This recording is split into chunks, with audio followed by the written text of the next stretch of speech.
Assalamualaikum warahmatullahi wabarakatuh. Alhamdulillah, pada kesempatan kali ini kami dari kelompok 4 akan mempresentasikan atau memaparkan sedikit materi yang berjudul hukum adat. Baik, sebelum kita mengupas secara lengkap apa itu hukum adat, sebaiknya kita mengetahui terlebih dahulu apa itu hukum dan apa itu adat.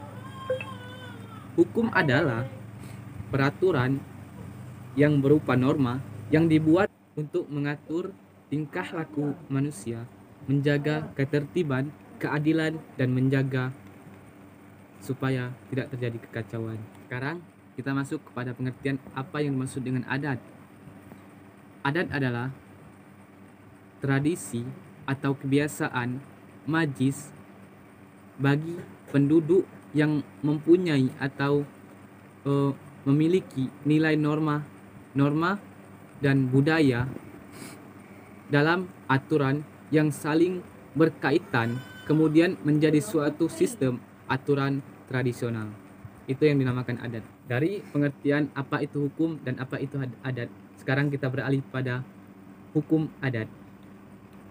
Hukum adat adalah suatu kebiasaan, serangkaian aturan-aturan yang mengikat pada suatu masyarakat yang tidak tertulis dan bersumber dari kebiasaan yang tumbuh dan berkembang pada suatu masyarakat tertentu yang kemudian diterima menjadi hukum secara turun-temurun. Menurut Van Vollenhoven, hukum adat adalah keseluruhan aturan tingkah laku masyarakat yang berlaku dan mempunyai sanksi dan belum dikodifikasi.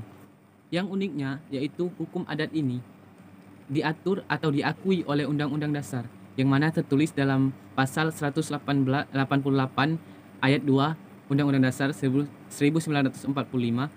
di mana menyebutkan negara mengakui menghormati kesatuan masyarakat, hukum adat beserta hak-hak tradisionalnya sepanjang masih hidup dan sesuai dengan perkembangan masyarakat sesuai negara kesatuan Republik Indonesia. Saya, Latifatul Muflihah, NIM PMM21000093, akan sedikit menjelaskan bagaimana sih kedudukan hukum adat dalam sistem hukum Indonesia. Nah, hukum dan hukum adat itu mempunyai arti yang sama, yaitu sebagai suatu rangkaian norma yang mengatur tingkah laku dan perbuatan dalam kehidupan bermasyarakat. Tujuannya itu agar di dalam masyarakat itu tercipta suatu ketertiban. Yang membedakannya, hukum adat itu berlaku bagi orang Indonesia yang sifatnya itu tidak tertulis dan tidak dibuat oleh lembaga legislatif. Kemudian, di dalam pasal 18B ayat 2 amandemen Undang-Undang Dasar 1945 itu disebutkan bahwa negara itu mengakui dan menghormati kesatuan-kesatuan masyarakat hukum adat beserta hak-hak tradisionalnya sepanjang masih hidup dan sesuai dengan perkembangan masyarakat dan prinsip negara kesatuan Republik Indonesia yang diatur di dalam undang-undang. Menurut pasal ini, hukum adat yang diakui itu hukum adat yang masih nyata, yang masih hidup, jelas materi serta lingkup masyarakat adatnya.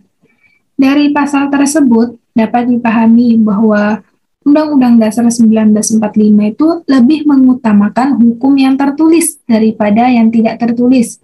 Ini berarti bahwa pengakuan terhadap hukum adat yang masih hidup di dalam masyarakat di suatu daerah itu harus sesuai dengan peraturan perundang-undangan.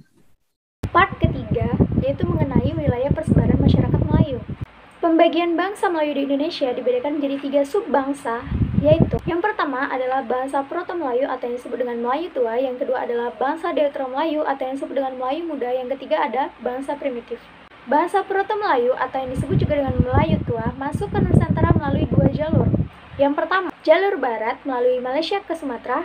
Yang kedua, jalur utara atau timur melalui Filipina ke Sulawesi. Suku bangsa Indonesia saat ini yang termasuk keturunan Melayu Proto adalah suku Dayak dan Toraja. Kemudian, bangsa Deutero-Melayu masuk ke Nusantara melalui jalur barat dengan rute Yaman atau Teluk Tonkin, Vietnam, Malaysia, hingga ke Nusantara. Suku bangsa Melayu Indonesia yang merupakan keturunan dari Deuteronomi Melayu adalah suku bangsa Jawa, Melayu, dan Bugis. Sedangkan suku primitif terbagi menjadi 3 bagian. Yang pertama adalah manusia Pleistosen yang sekarang sudah tidak ditemukan lagi. Yang kedua adalah suku Edoid, contohnya seperti suku Sakai di Siak Riau atau suku Kubuh di perbatasan Jambi dengan Palembang. Yang ketiga adalah suku Negroid yang berada di perbatasan Malaysia dengan Filipina. Perkenalkan, nama saya Cynthia Melanda dengan NIM I1A220008. Di sini saya akan menjawab pertanyaan dari nomor 4, yaitu bagaimana menurut saudara-saudari eksistensi hukum adat Melayu hari ini dan masa depan dari hukum adat Melayu tersebut. Menurut saya, hukum adat berkembang mengikuti perkembangan masyarakat dan tradisi yang ada, dan merupakan endapan kesusilaan dalam masyarakat yang kebenarannya mendapatkan pengakuan dalam masyarakat. Eksistensi adat saat ini pun terlihat semakin pesat. Hal ini terlihat dari masuknya hukum kebiasaan atau hukum adat sebagai salah satu sumber hukum formal di Indonesia di samping undang-undang. Sehingga tidak salah jika hukum adat dalam penerapannya sering dijadikan rujukan atau sumber hukum dalam hal undang-undang tidak mengatur secara jelas. Lebih dari itu, hukum adat juga sebagai sumber dalam pembuatan peraturan perundang-undangan, di mana azas-azas yang terkandung dalam hukum adat dirumuskan ke dalam bentuk peraturan perundang-undangan. Artinya, di masa depan, eksistensi hukum adat tidak hanya menjadi perhatian pembangunan hukum, tetapi sekaligus akan menjadi pertimbangan-pertimbangan dalam pergaulan dunia, khususnya dengan makin derasnya tuntutan globalisasi hukum yang terkandung, bahkan pada saat ini tampak lebih berkembang dalam skala kepentingan hukuman ekonomi yang mereduksi kedaulatan hukum negara-negara. Karena itu, pemerintah harus memberikan tempat kepada tumbuh dan berkembangnya hukum adat dengan baik. Baiklah, hanya itu yang dapat kami sampaikan. Kurang lebihnya mohon dimaafkan karena kesempurnaan hanya milik Allah Subhanahu wa taala. Saya akhiri dengan wabillahi taufik wal hidayah. Wassalamualaikum warahmatullahi wabarakatuh.